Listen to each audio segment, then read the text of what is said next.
Essa semana eu tava trocando ideias sobre RPG com uma galera lá, o Rogério Paiva, o Ícaro, o Eclis. Hoje tava trocando ideias sobre RPG em geral e mais uma vez surgiu o tema, o polêmico tema do teste de atributo.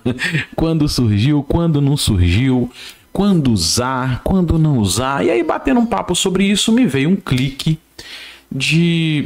eu acho que a gente pode fazer um episódio sobre esse vai e vem, né? Quando uma arbitragem vira uma regra e vice-versa. O vai e vem das regras de Dungeons and Dragons. Salve aventureira, salve aventureiro, bom dia. Eu sou o Kiral.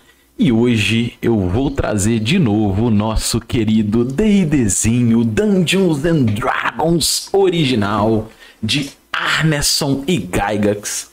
E eu vou pegar aqui uma página dele onde ele destrincha os atributos, né? Como funcionam as habilidades, né? Os atributos do D&D original. E se você pegar toda a estrutura de geração, ele coloca ali, por exemplo, um exemplo de um personagem gerado, né? O Shilarten, que tem força 6, constituição 12, força 6, inteligência 11, sabedoria 13, constituição 12, destreza 9, carisma 8, né? E essa estrutura, do jeito que ele colocou ali no livro, a gente não tem no D&Dzinho original. Se você procurar de cabo a rabo do Oiapoque ao Chuí, você não vai ver nenhuma menção no D&Dzinho original sobre pelo menos eu não encontrei procurando de cabo a rabo, só se me escapou, mas você não encontrará a menção sobre o tal teste de atributo, né?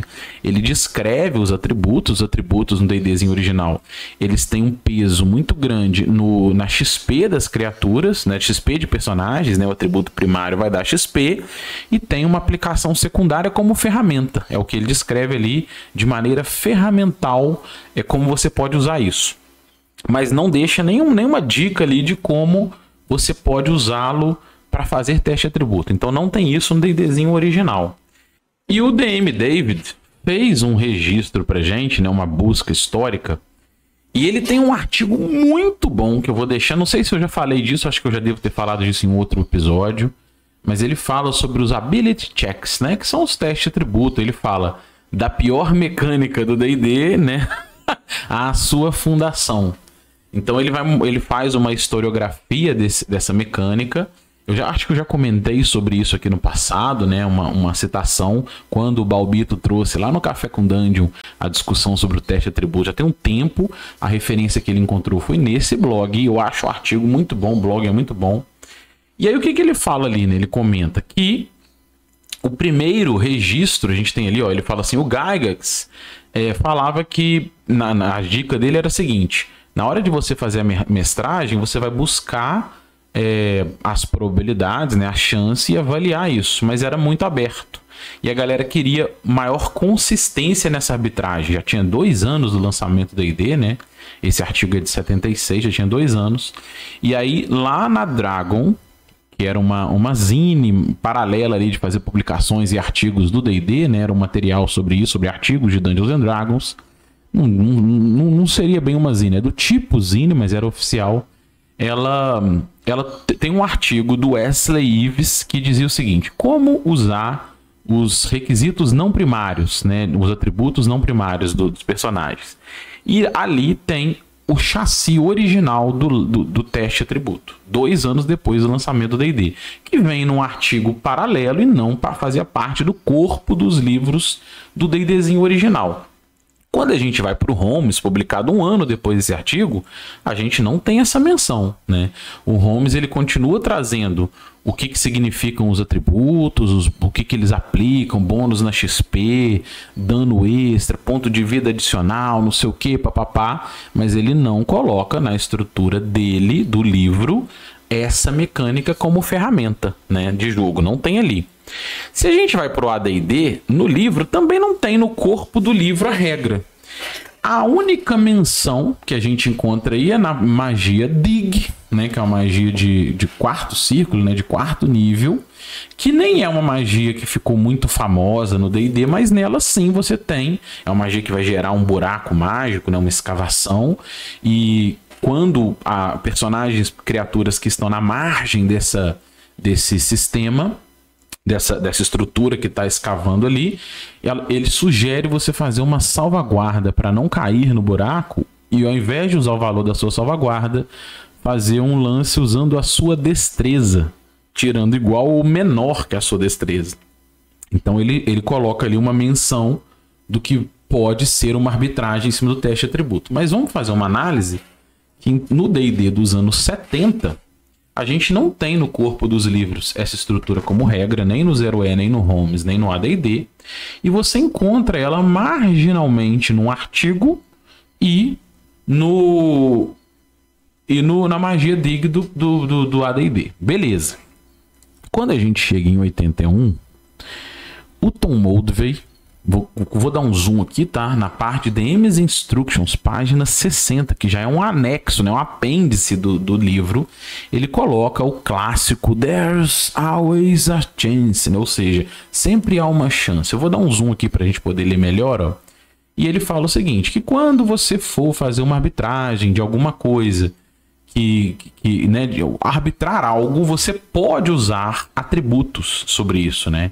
Por exemplo, força, destreza, algum exemplo. E ele fala, para fazer isso, qual a estrutura? Você vai rolar um D20 e você tem que tirar igual ou menor que o atributo adequado.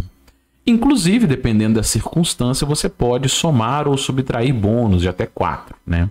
E lembrando que 20 é sempre uma falha. Então, nos anos 80, a gente começa a ter, já no corpo do livro, essa estrutura como uma sugestão de arbitragem. Então ele sai de algo que não era nem mencionado, nem existia no 0E. Um artigo sugere a sua aplicação marginal. E o que a gente pode especular é que muito provavelmente, a partir desse artigo de 76, ele começa a ser usado nas mesas, começa a ventilar essa ferramenta, ela começa a ganhar corpo, e o Tom Moldvay coloca ela como uma dica de arbitragem, não fazendo parte do chassi de regras do sistema, né? E aí, quando a gente vai avançando nos anos 80, a gente tem ela ganhando mais força nas caixas Beckman e na coleção Lombada Laranja do Gygax, né? Se você não viu, eu fiz uma resenha sobre esses livros da coleção Lombada Laranja, eu mostro lá que logo no começo do livro ele já coloca o teste de atributo como uma ferramenta de jogo, uma proposta, mas é um material suplementar. Nas próprias caixas Beckman, ela não faz parte do esqueleto de regras, mas ela vem em alguns textos de especialistas, você pode contratar NPCs e tal, mas ela começa a aparecer, a partir dos anos 80, ela já aparece como ferramenta de arbitragem suplementar. E pela primeira vez, em 1989, pela primeira vez na história do Dungeons and Dragons, essa estrutura passa a ser incorporada como regra, né? Eu vou pegar lá, ela vem na parte de proficiências, habilidades secundárias e tal, mas ela vem lá, ó, olha aqui para você, ela fala assim: para você fazer um teste de perícia, né, dessas habilidades, desses treinamentos, você vai lançar um D20 e você tem que tirar igual ou menor que o seu atributo, considerando que um 20 é sempre uma falha. Isso está no livro do AD&D segunda edição. Ele passa a vir no corpo do livro como uma regra, como uma ferramenta incorporada agora ao livro, ao livro base, né? E isso se repete em 1991 no lançamento da Cyclopedia, a minha querida Rule Cyclopedia, o Cyclopedia, o RPG onde eu comecei, né, o meu primeiro material de consulta e uso do RPG. Você tem no capítulo 5 outras habilidades, né, outros tipos de habilidade que você pode ter. E ali ele tem essa estrutura. Se a gente pegar aqui esse zoom, ele fala, ó, sempre que você quiser fazer essa perícia, só uma regra opcional de você usar outras habilidades, de pescaria, não sei o que, ele tem uma tabelinha cheia delas, e a estrutura que ele fala, que ele chama de skill roll, ou skill check, né? Seria um teste de perícia, um lance de perícia. Você vai rolar um D20, tem que tirar igual ou menor que o seu atributo, e 20 é sempre uma falha. Então, mas qual é a diferença? É que na Cyclopedia e no AD&D segunda edição, essa estrutura, ela é uma ferramenta, ela é uma regra adicional que está num corpo com várias outras regras. Ela vem no corpo do livro, não faz parte do chassi, né, estrutural. Ela vem com essas perícias e estruturas secundárias, mas ela já vem registrada no livro. E como que isso foi modificado? Como é que isso avançou na história do D&D? Vamos pegar então o D&D terceira edição para a gente ver. Olha lá. Como eu não tenho PDF desses livros, né, eu tenho físico, eu tirei uma foto aqui, vou te mostrar a foto. E olha lá, na terceira edição, a gente já tem estruturado no livro as habilidades, né? Então vem o que é chamado ali de teste de atributo, né? O ability check. Na verdade, no D&D terceira edição é até chamado de perícias, né? Um lance de perícia. Só que toda a estrutura do D&D terceira edição, ela gira em torno de um lance de um D20, somado modificadores, e esses modificadores são atributo dependente, seja para você fazer salvaguarda, seja para você fazer um ataque, seja para você fazer uma perícia, você vai somar modificadores dos atributos também, né? Mais as perícias ou mais o seu treinamento no ataque, mais qualquer bônus que você tenha, contra uma dificuldade. E isso tudo significa que o atributo ganha um impacto gravitacional muito forte a partir daí. Ele deixa de ser uma regra, dentre outras regras que tinham nos anos 90, ou uma dica de arbitragem que tinha anteriormente, ou nem ser usado, né, basicamente como tinha nos originais, e passa a ganhar o poder gravitacional de impactar o fluxo do jogo. E isso se repete em todas as edições, daí em diante. Então, apesar da gente não ter um intercâmbio, uma intercambialidade, né, do D&D quarta edição com a terceira, nem da quinta edição com a quarta, em que eu brinco que são materiais, esses materiais não transitam entre eles, são materiais perecíveis, né, são sistemas perecíveis, diferente da era TSR, que não era perecível, esse é. Porque se você lançar um sistema novo, lançar uma edição nova, a que tem para trás se perde. Mas apesar disso, a estrutura é a mesma. Você sempre vai rolar o D20, somar esses modificadores contra uma dificuldade. Então, de certa forma, a gente pode dizer que para trás a gente tinha a regra da taco, que você lançava um D20, quanto maior o valor no dado, melhor. Você tinha as salvaguardas, que você tinha que lançar um D20 contra uma dificuldade, quanto maior, melhor. As salvaguardas não eram atributos dependentes nos originais, né? Você tem o teste de moral, que você rola 2d6, nos AD&Ds um pouquinho diferente, mas eu estou exemplificando aqui. Você tinha a perícia de ladrão, né? E as perícias de ladrão, elas eram baseadas em ponto percentual, não tinha relação com atributo. Você tinha o exorcismo, né? O Turn Undead, que era 2d6 cruzado na tabela. O que mais que a gente tinha? A gente tinha a chance em 6, né? Encontro aleatório, uma chance genérica. Você tinha, nos anos 90, como regra, antes como dica de arbitragem, o lance das perícias, que era o skill check lá da Cyclopedia, né, do AD&D segunda edição, que era um lance de um D20, mas quanto menor, melhor. E aí você bate isso tudo no liquidificador, joga fora e moe, na verdade, a proposta do teste de atributo, que passa a ser a mecânica central, em que você rola um D20, soma os modificadores contra um número que é a dificuldade.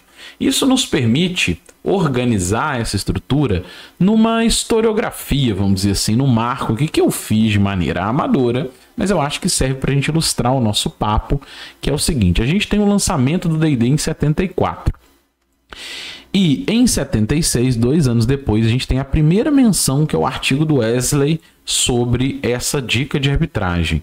E a gente tem um exemplo em 77 da magia Dig, que é uma magia que nem é tão famosa, mas tem ali no livro, de maneira secundária. A gente não tem no escopo dos livros essa estrutura. Em 81, pela primeira vez, a proposta vem no livro, mas no apêndice, nos anexos lá de dicas de arbitragem. Então, uma dica de arbitragem que vem no BX e se repete no BECM, E na coleção suplementar, né, eu coloquei regra suplementar naquela coleção do AD&D, em 83 no Beckme, 85 mais no AD&D, primeira edição, vem naquela coleção lombada laranja como regra suplementar. A gente tem ela registrada pela primeira vez no corpo do livro como regra no AD&D segunda edição e na Cyclopedia. Ela vem como uma regra do jogo, uma das regras do jogo, né? E a partir dos anos 2000 ela vem como a mecânica central. Então a gente pode dizer, é uma especulação minha, né, que nos anos 70 ela tinha no máximo uso marginal. Ela deixa de ser uma regra que não existia no 0E e começa a ser conhecida e ventilada de maneira marginal. Nos anos 80 ela passa a ser uma ferramenta de arbitragem, uma dica de arbitragem que vem nos livros, ganha corpo como uma regra nos anos 90 e vira a regra nos anos 2000, vira a mecânica central, né? Mas este não é um vídeo sobre teste de atributo. Então a gente tem outros exemplos. Vamos pensar aqui, a gente tem outros exemplos. Eu vou sacar a iniciativa para a gente debater. Se a gente pegar no D&Dzinho 0E, aí você pegar e ler, eu já tenho vídeos aqui, tem uma playlist toda sobre o 0E, você vai ver que não tem um protocolo, um procedural sobre como lidar com a iniciativa. Ela vira uma ferramenta de desempate que você vai arbitrar ali, né? Inclusive com uma dica que ele tem no 0E, até de quem tem destreza maior, de repente pode agir primeiro. Você vai usar isso como ferramenta de arbitragem. No BX, né, a gente já tem, de maneira diferente, um procedural que tem a iniciativa como um peso. Olha aqui, ó. Quando ele diz lá para você fazer a ordem do encontro, né? Como é que rola um evento. Então, como é que rola um evento? Primeiro, quem está mestrando faz um lance de dado para avaliar encontro, né? Depois, o grupo decide as suas abordagens naquele turno. Se você vai entrar numa sala, vai ouvir alguma coisa atrás de uma porta, vai investigar, você vai fazer a sua decisão. Aí, se as criaturas não são encontradas, você termina o turno. Se tiver um encontro aleatório, você vai avaliar quantas criaturas são, né? O número que aparece, número de aparecimento. Depois você vai avaliar a distância que elas estão e vai avaliar a surpresa, né? Isso me lembra até o nosso primeiro mestre lá, o Léo. Vocês não surpreendem, estão surpreendidos por X. Aí você tem o lance da iniciativa. A iniciativa vai definir a ordem de jogo. Vou até marcar de vermelho aqui para destacar mais. Ela passa a ser uma ferramenta de jogo, né, que vem nesse protocolo, até chegar a impactar diretamente, mecanicamente o jogo, né? A gente tem vários memes aí, rolem a iniciativa, que é uma estrutura que a mecânica vai ditar o seu jogo e não a dinâmica, né? Não a verossimilhança, não a interação ficcional. Para quem quiser, tem uma playlist antiga minha, lá na época do Quiral, do Velho Testamento, que é quando eu falei sobre o efeito surpresa no D&D quinta edição. Foi o meu vídeo 27, lá atrás, tem mais de 4 anos isso aí, ó. Eu até comentei que desculpem pelo som, porque na época eu não tinha microfone, eu falava no microfone ruim, eu não me lembro direito, mas é ruim o som, tá? Eu fui ouvir, é ruim. Mas se vocês quiserem ouvir, é um vídeo que eu comento sobre como funciona o efeito surpresa, que é impactado pela iniciativa na época, na quinta edição, né? Então, se você vai jogar desse jeito, você tem a mecânica imprimindo o jeito de jogar nessa estrutura, sobrepondo a posicionamento ficcional. Então, se você quiser ver lá para ver o contraste, você vai ver como a iniciativa mudou também o jeito de lidar com ela. É um outro exemplo, né? Quando uma arbitragem vira uma regra. Mas a gente tem o efeito reverso. E um exemplo disso é a forma da gente trabalhar a XP. Se a gente pegar o D&Dzinho 0E, eu vou pegar aqui do meu livro D&Dzinho 0E, como que a gente organiza pontos de experiência. Ele fala assim, olha que legal. A XP desses personagens, ela é impactada pelo tributo primário e ela tem a ver com tesouro. Tesouro coletado lá, ó, moedas, gemas, joias, itens mágicos e tal. E na simplificação do 0E é a seguinte: uma criatura que tem 7 dados de vida, ela tem mais ou menos 7.000 de tesouro. Uma criatura que tem 5 tem mais ou menos 5.000. E 10% disso é a XP de vencer a própria criatura. Então ele dá o exemplo do Troll. O Troll que tem 7 dados de vida, ele tem ali 7.000 de peças de ouro em tesouros, mais 700 por vencê-lo. Então ele vale 7.700 de XP. Você vai dividir isso pela galera lá. Isso significa que os tesouros têm um impacto muito grande e a referência é a moeda de ouro 1 para 1. E isso se mantém no BX, no AD&D, em toda a estrutura do D&D antigo, né? Vamos pegar como exemplo a Cyclopedia, que é um livro já dos anos 90, e olha só como é que é diferente. Ela traz, primeiro, uma XP por uma interpretação legal, né? Um jogo legal, um roleplay massa, que é, para mim, completamente etéreo. O que significa isso? Olha o peso. Olha, se você interpretar legal ou representar legal, beleza, vale XP. Ela tem a XP por alcançar objetivos, ou seja, a milestone, né, o marco de história, que é muito forte na edição vigente do Dungeons and Dragons, ela já tinha uma proposta lá na Cyclopedia nos anos 90. Ela ainda tinha e manteve vencer criaturas e coletar tesouros mais forte que criaturas, sim. Ainda tinha lá na proposta 3 e 4. E uma outra proposta que é fazer ações, abordagens excepcionais, né? O que é isso? Ele escreve lá. De repente você fazer um grande feito, uma coisa memorável, você assumir um risco muito grande e se dar bem. Isso tudo poderia ser interpretado e usado para você dar XP. Então repare que na transição do D&D, 20 anos depois do seu lançamento mais ou menos, já tinha se buscado outras ferramentas que vão diluindo o impacto do jogo Dungeons and Dragons, né? Um jogo de ermos subterrâneos místicos e ermos insólitos na busca por tesouros antigos e esquecidos. Você começa a ter outro jogar, ao ponto do tesouro desaparecer na 5ª edição. Eu peguei meu livro aqui para lembrar, ó, lá na página 260 do DMG tem a estrutura de Experience Points. Eu tive que fazer como ele quebra a coluna aqui, eu tirei 2 fotos e colei, por isso que tá com essa diferença de cor, né? Não tem PDF da 5ª edição, mas olha lá, se a gente pegar a XP, ele dá XP, ele tem 3 formas de considerar XP. A primeira delas é por vencer criaturas, que dão muito mais XP do que no D&D antigo proporcionalmente. Venceu criaturas, matou, né, evitou, capturou, vale XP. A outra, ele fala dos non-combat challenge, né, desafios que não tem a ver com combate. Então, vencer criatura de combate ou sem combate. O sem combate, ele não dá estrutura direito, não. Ele fala assim, se vira aí, ó, você vai decidir quando você vai dar essa XP. Se vira aí, cara. Mas aí ele fala, se tiver uma negociação tensa com o barão e a galera se sair bem, dá XP, né? Então são desafios que você vai superar ali e vai dar XP.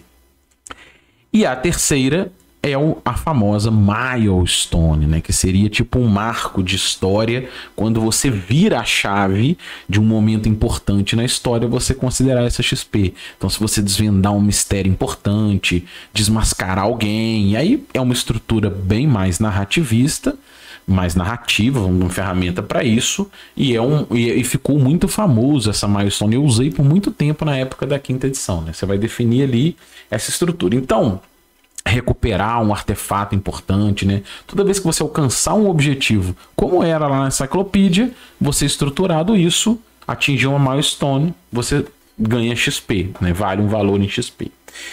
Então, repara que a gente teve uma alteração muito forte na estrutura de alguns elementos que não eram citados ou eram arbitragem se tornando regras, e existe efeito reverso. E esse efeito reverso na XP, por exemplo, ele traz a reboque um definhamento da regra de carga, né?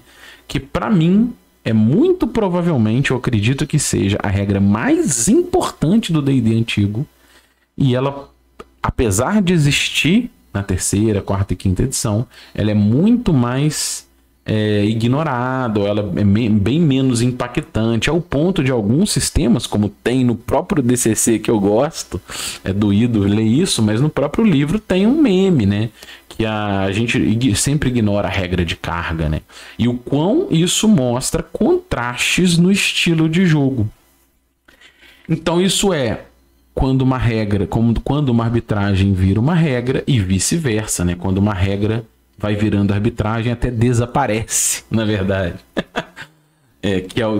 Essa brincadeira do vai e vem das regras do D&D. E pra gente fechar, né? Bom, vou te falar a verdade, eu nem pensei em como fazer as considerações. Eu abri aqui, hoje de manhã, resolvi fazer esse brainstorming com a gente trocando XP, e eu não sei direito que considerações a gente pode tirar disso, não. Mas um ponto eu vou deixar aqui algumas perguntas, né? Porque no final das contas o grande objetivo aqui é a gente estimular o debate. Então deixo algumas perguntas. Vocês acham que a partir dessa análise que a gente fez aqui, a estrutura de regras de um livro importa? Né? Porque já me perguntaram, por que você está desenvolvendo o D20 de RPG? Não vale a pena só pegar o BX, fazer umas regrinhas da casa e tá tudo certo? Então vamos pensar a partir dessa reflexão. Vocês acham que ter as coisas escritas no livro, estruturar isso ajuda ou não ajuda uma experiência de jogo, né? Regras importam. O que vocês acham da diferença de uma regra para uma arbitragem? Vale um vídeo? Regras contra arbitragens, né? Qual é a diferença? Vale um episódio? É uma coisa que esse tipo de episódio aqui que a gente fez vale essa reflexão, né? E vocês acham que vale um episódio sobre a regra de carga? Para mim vale. Eu acho que ela é a regra mais importante do D&D antigo e como ela definiu, né? Esmingalhou por ali. E por fim, não coloquei nessas considerações, mas acima de tudo, mais uma vez, eu estimulo vocês a se desafiarem, a mestrar um pouquinho, um tempinho, sem usar o teste atributo. Não precisa ficar pensando muito. Fala assim, vou me desafiar, cara.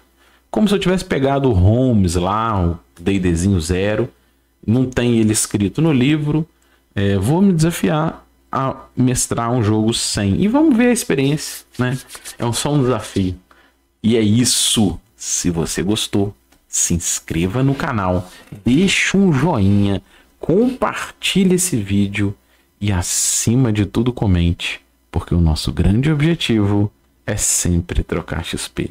Um abraço e até o próximo vídeo.